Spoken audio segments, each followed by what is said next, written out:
এই প্রচণ্ড গরমে লোডশেডিং, তাপমাত্রা বেশি,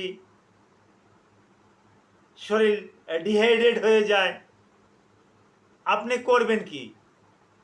আপনার করণীয় কি? তরল জাতীয় খাবার বেশি বেশি করে খাবেন। তার ভিতরে ডাবের পানি, শসা, ক্ষীরা, মরমা এগুলো খাবেন। শরবত তৈরি করে খাবেন, ওরসেলাইন খাবেন। এতে শরীরের ডিহাইড্রেশন পূর্ণ হয়ে যাবে, শরীরটা ভালো থাকবে। আর ছায়া জায়গায় থাকবেন, বেশি রৌদ্রে যাবেন না, সূর্যের আলোতে যাবেন না, শরীরটা ভালো থাকবে এবং হিট স্ট্রোক থেকে নিজেকে রক্ষা করতে পারবেন। Thank you all.